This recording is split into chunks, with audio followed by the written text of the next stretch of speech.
국민의힘 윤석열 총장이 당신들 정당에 가서 대권 후보가 될 가능성은 0.1도 없습니다. 검수완박 부패 완판. 어제 윤석열이 대구에 내려가서 뱉은 말입니다.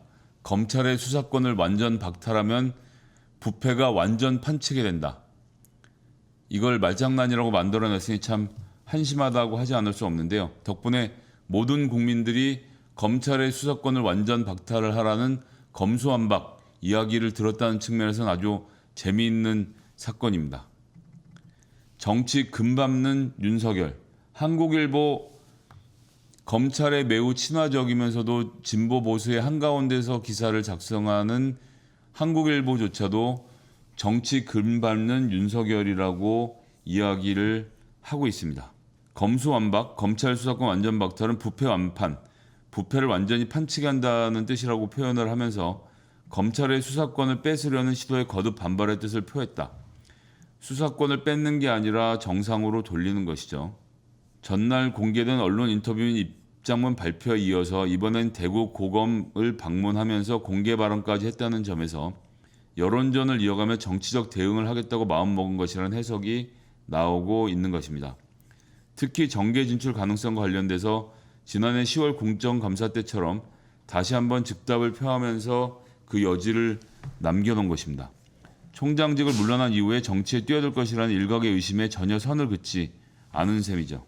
윤석열이 대구지검을 찾은 자리에서 취재진을 만나서 지금 진행 중인 소위 검수완박이라고 하는 것은 부패 완판으로서 헌법 정신에 크게 위반되는 것이다. 국가와 정부의 헌법상 책무를 저버리는 것이라고 생각한다라고 말을 하면서 지금 중수청 신설 반대 의견을 강력하게 피력한 것이죠. 수사와 기소의 분리에 있어서 재차 반대 입장을 표명했습니다. 정치, 경제, 사회, 재반 분야에 있어서 부정부패에 강력히 대응하는 건 국민을 보호하기 위한 것이고 국가와 정부의 헌법상 의무. 그런데 어미중 검사 수사하는 건 왜 그렇게 막는 건지. 저는 알겠지만 그렇게 하는 거 아닙니다. 윤석열 총장. 부정부패에 대응하는 것이라고 하는 것은 적법 절차, 방어법 보장, 공판 중심주의라는 원칙에 따라서 법치국가적 대응을 해야 되는 것인데 수사를 검사가 할 수 있게 해주니까 검사가 재소자들을 검찰청으로 불려서 20번, 18번, 10번씩 불러다가 위증을 연습시키는 사태가 벌어지는 거 아닙니까? 윤석열 총장님. 재판의 준비 과정인 수사와 법정 재판 활동이 유기적으로 일체가 되어야 가능한 것이라서 내가 할 때만 잘한다고 이야기를 하는 겁니다. 그러면서 일선에 있는 공판 검사들을 능멸하죠. 특수부 검사인 나만 잘났다는 이야기인 것입니다. 정치권 요청이 있으면 정치를 할 의향이 있냐는 질문에 지금 이 자리에서 드릴 말씀은 아니다라고 답을 했다라고 하고요. 검찰 안팎의 반응이 다양하고 복잡하다고 하는 겁니다. 한 검사장 출신의 변호사는 최근 특정 언론과 단독 인터뷰를 하거나 공식 석상에서 정부 방침에 반발 의견을 내면 어떻게 비칠지 윤석열 총장도 모르진 않을 거라고 뚜렷한 명분 없는 중세층 설치를 막기 위해서 구체적인 내용을 알려서 여론에 기댈 수밖에 없다고 판단한 것 같아 씁쓸하다라고 말을 했습니다. 그리고 지방검찰청의 한 간부는 이제 윤 총장의 정계에 진출한다고 선언해도 놀랄 게 없다는 얘기까지 한 것이죠. 여기서 박범계 장관은 윤석열의 반부패 수사청 제안에 대해서 충분히 참고할 만하다라고 이야기를 했습니다. 검찰 총수 말씀이니 무게감을 갖고 참고하겠다. 수사 기소 분리에는 수사권 남용 측면을 고려해야 된다. 즉 분리해야 된다는 얘기죠. 근데 지금 반부패 수사청에서의 핵심은 수사권과 기소권을 같이 갖고 있자라는 이야기이고요. 지금 형사소송법 제246조 국가소추주의, 공소는 검사가 제기하여 수행한다라는 형사법 조항이 있기 때문에 지금 말한 대로 반부패 수사청을 만들어도 검사만 들어올 수 있는 구조가 되는 겁니다. 검사만 기소하고 수사를 할 수 있으니까요. 그러니까 중대범죄수사청이 만들어지면 경찰 출신과 국세청 출신과 검사 출신이 같이 모여서 대등하게 수사를 하는데 반부패 수사청으로 갈 경우에는 검찰이 기소와 수사를 담당하니 지휘부에 있고 그 밑에 부리는 애들로 국세청, 금감원, 경찰청에서 온 애들을 쓰겠다는 겁니다. 즉 검사는 야 내가 사법고시를 합격했는데 어떻게 7급 보고 들어온 경찰이랑 똑같은 급수를 먹니? 난 그렇게 못해. 라는 선언인 것입니다. 그럼 박범계 장관은 여기서 이것을 충분히 참고할 만하다라는 얘기는 왜 했냐? 김을 빼는 겁니다. 윤석열과의 대립각을 세워봐야 윤석열의 지지율을 올려주는 것 외에는 다른 긍정적인 효과가 없다라는 판단을 하는 겁니다. 그래서 정부에서 다각도로 시그널을 주는 것이죠. 반부패 수사청 좋네. 그러면 기소권 없이 반부패 수사청을 만듭시다. 이런 식으로 이 제안에 대해서 물을 타면서 여론을 만드는 것이죠. 박범계 장관은 이렇게 얘기를 하고 있고요. 그러고 나서 대구 고검에 들어가서는 윤석열 총장이 인사권자 눈치를 보지 말라고 했다는 겁니다. 행정부의 관료가 무엇을 하는 자리인지를 모르는 겁니다. 대통령은 본인의 비전을 내세우고 그 비전으로 당선이 된 것이고 자기의 뜻과 함께 움직일 사람들을 임명을 하는 것입니다. 그러면 임명권자의 임명의 의도대로 행정직은 움직여야 되는 것이죠.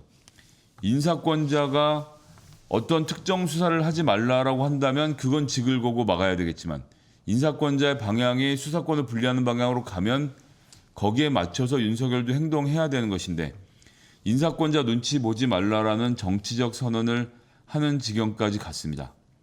결국 그래서 어제 점잖기로 유명한 정세균 총리가 검찰총장 자리는 검찰만을 위한 직분이 아니라고 일침을 놓았습니다. 윤 총장은 왜 국민이 그토록 검찰개혁을 열망하는지 자성해야 한다.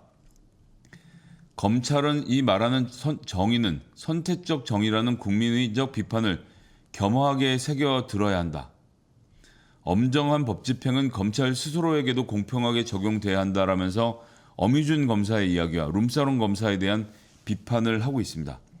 국민을 선동하는 윤 총장의 발언과 행태에 대해 행정부를 통할하는 총리로서 매우 유감스럽다. 직을 건다는 말은 무책임한 국민 선동이다.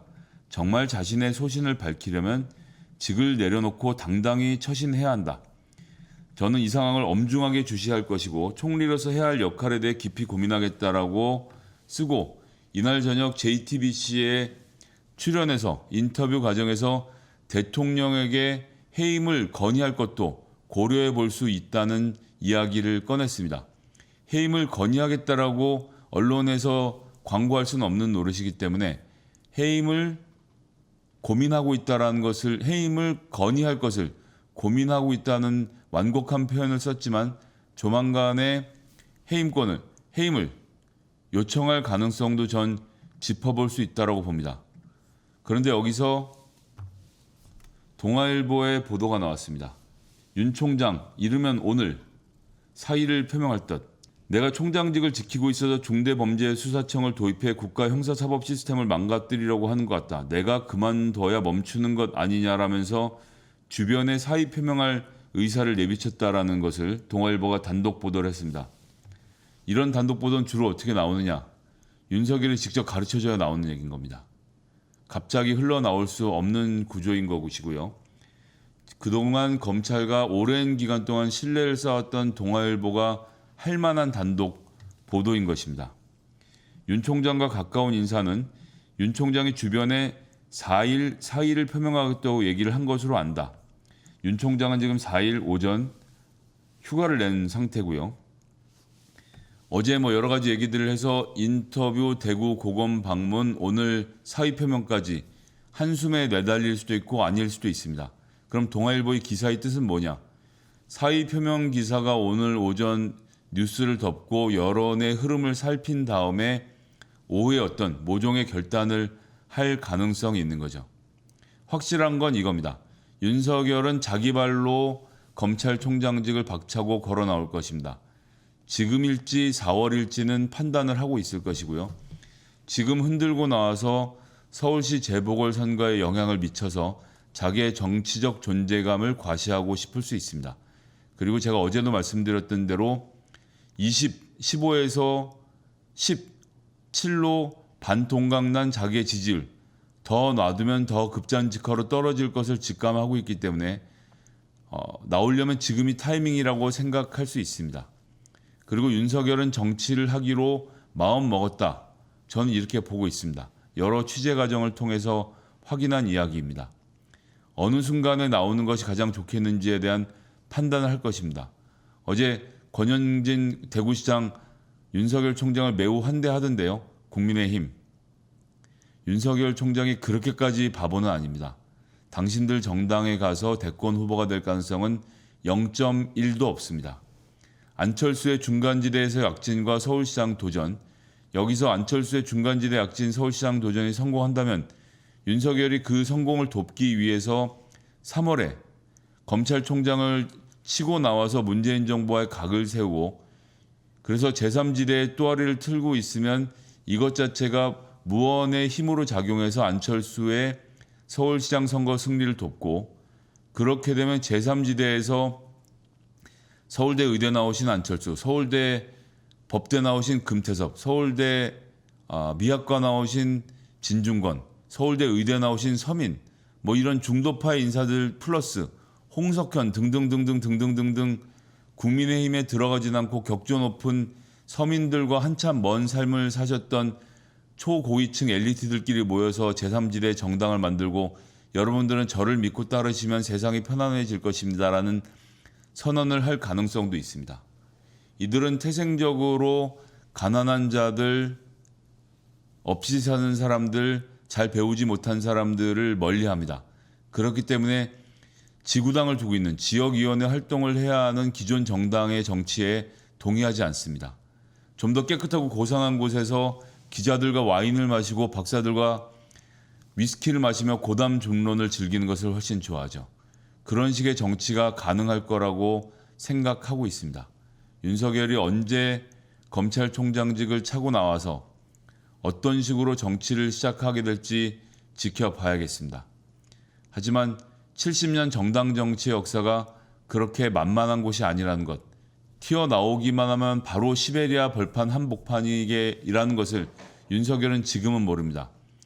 검찰 소스로서 윤석열을 존중하고 있는 지금의 언론과 정치인 윤석열을 검증하는 미래 언론은 같은 자이지만 들고 있는 칼의 방향이 완전히 달라질 것입니다. 수신제가 치국 평찬하라 했습니다. 윤석열 총장 정치 오시는 것 환영입니다. 정치가 어떤 곳인지를 직접 한번 보여드리도록 하겠습니다.